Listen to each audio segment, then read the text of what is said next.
خوش آمدید۔ آج کے اس سیشن میں ہم تاریخ کے ایک ایسے عظیم سفر پر نکلنے والے ہیں جس کی مثال نہ تو پہلے کبھی ملی اور نہ ہی شاید آئندہ کبھی ملے۔ ذرا تصور کریں حضرت سلیمان علیہ السلام کی اس عظیم ترین سلطنت کا، جہاں صرف انسان ہی نہیں بلکہ جنات، ہوائیں اور شیاطین بھی ہاتھ باندھ کر ان کے حکم کے منتظر رہتے تھے۔ لیکن آج ہم صرف ان کی طاقت کی داستان نہیں دہرائیں گے، بلکہ کرونالوجیکل ترتیب سے یہ دیکھیں گے کہ کیسے اس انتہائی عروج کے بعد کڑی آزمائشیں آئیں اور آخرکار تقدیر کے سامنے انسان کی کیا حیثیت ہے۔ اچھا، تو چلیں سیدھا مدعے پر آتے ہیں۔ ذرا سوچیں، ایک ایسا بادشاہ جس کے پاس دنیا کی ہر طاقت موجود ہو، جس کے ایک اشارے پر پرندے آسمان میں سایہ کر دیتے ہوں، وہ راتوں رات اپنی پوری سلطنت کھو بیٹھے اور ایک عام مچھیرے کی حیثیت سے زندگی گزارنے پر مجبور ہو جائے۔ یہ کیسے ممکن ہے؟ یہ کہانی ہمیں بتاتی ہے کہ جب اوپر والے کی طرف سے آزمائش آتی ہے نا، تو بڑے سے بڑے تخت بھی ہل جایا کرتے ہیں۔ ان کی زندگی میں ایک حیران کن تضاد تھا، اور سچ پوچھیں تو یہ بہت متاثر کن بھی ہے۔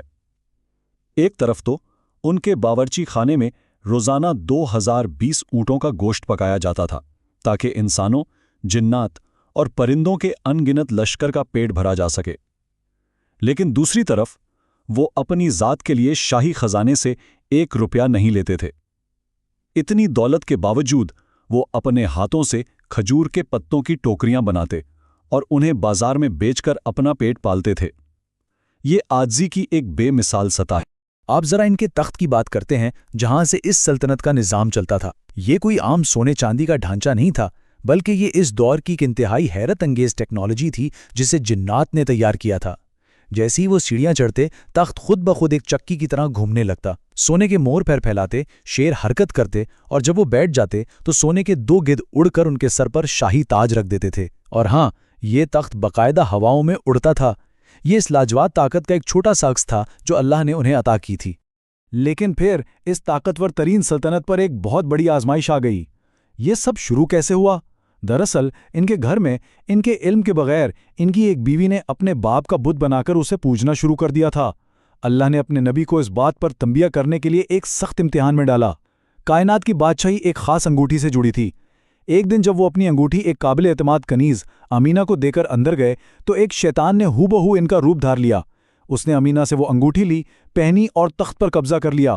جب اصلی سلیمان علیہ السلام باہر آئے تو ان کے اپنے دربانوں نے انہیں پہچاننے سے انکار کر کے محل سے نکال دیا۔ اور یوں وہ بادشاہ جو ہواؤں پر اڑتا تھا، پہلے ہی دن تپتی ہوئی ریت پر ننگے پاؤں چلنے پر مجبور ہو گیا۔ یہ کڑی آزمائش پورے 40 دن تک چلی۔ وہ ایک عام مزدور کی طرح مچھیروں کے جال اٹھاتے اور اجرت میں انہیں صرف 2 مچھلیاں ملتیں۔ ادھر محل میں وہ شیطان غلط فیصلے کر رہا تھا جس سے لوگوں کو شک ہونے لگا۔ 40ویں دن جب شیطان کو ڈر لگا کہ اس کا راز کھل جائے گا تو اس نے انگوٹھی سمندر میں پھینک دی۔ لیکن بھائی، تقدیر کا فیصلہ تو کچھ اور ہی تھا۔ اسی دن حضرت سلیمان علیہ السلام کو اجرت میں ملی ایک مچھلی کے پیٹ سے وہی کھوئی ہوئی انگوٹھی مل گئی۔ اور پھر جیسے ہی انہوں نے وہ انگوٹھی دوبارہ پہنی، پوری کائنات میں ایک زبردست تھرتھراہٹ پیدا ہو گئی۔ آسمان اچانک پرندوں سے بھر گیا، ہوا نے رخ بدلا اور جنات کو سمجھ آ گیا کہ ان کا اصلی بادشاہ لوٹ آیا ہے۔ اس شیطان کا جادو اسی وقت ٹوٹ گیا۔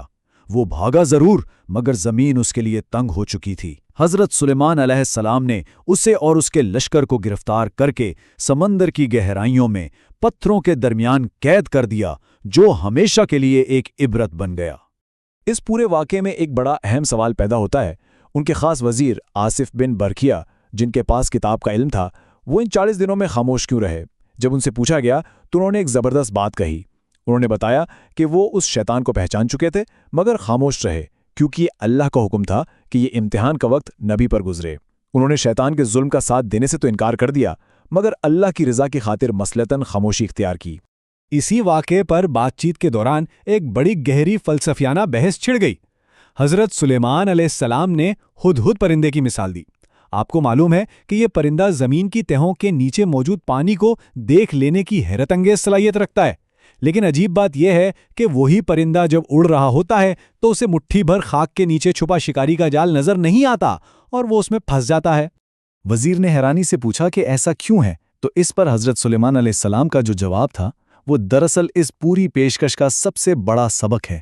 انہوں نے فرمایا، جب اللہ کی طرف سے تقدیر کا فیصلہ آ جاتا ہے تو انسان کی آنکھیں اندھی ہو جاتی ہیں۔ یعنی جب مقدر کا وقت آتا ہے تو ہماری ساری دانائی، طاقت اور صلاحیتیں धरी की धरी रह जाती हैं।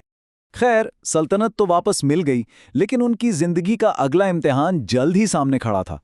ये इम्तिहान उनके वालिद हजरत दाऊद अलैहिस्सलाम से विरासत में मिले 1000 बेहतरीन और असील घोड़ों से जुड़ा था। ये कोई आम घोड़े नहीं थे, बल्कि जब ये खड़े होते तो बड़ी नज़ाकत से सिर्फ 3 पैरों पर वजन डालते।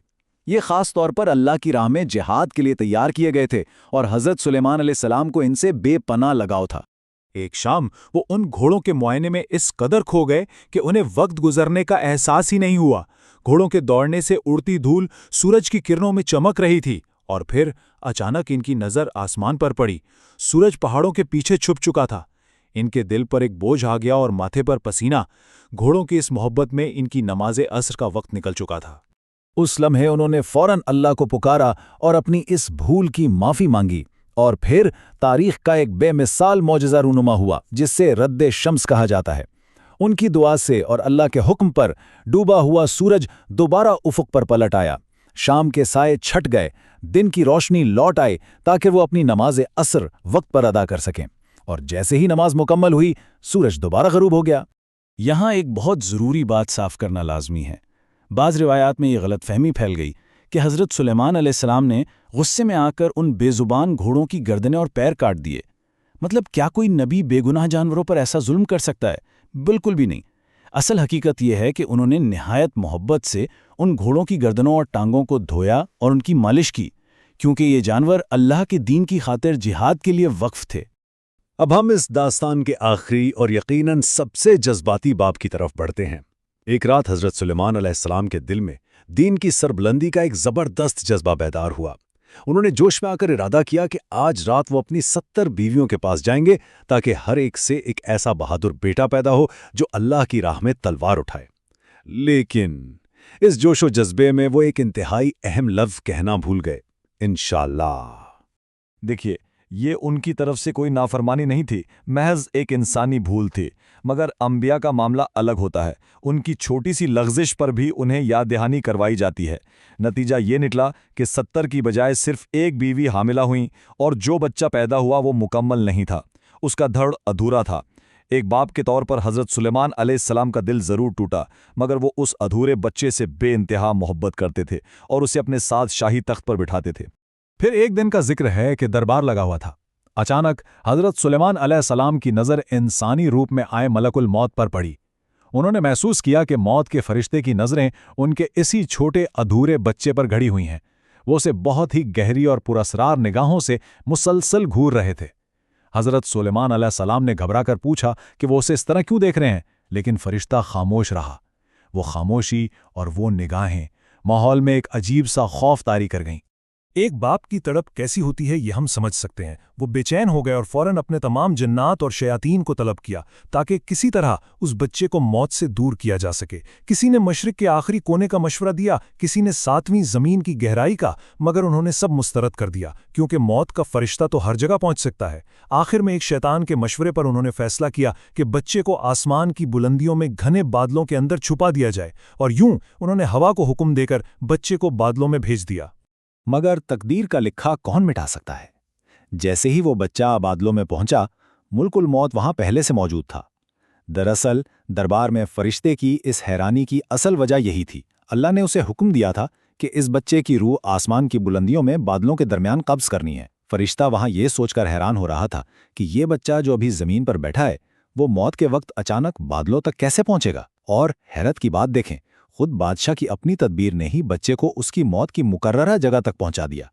आसमान में एक जोरदार गरज चमकी और अगले ही लम्हे तख्ते सुलेमान पर एक बेजान जिस्म आकर गिरा।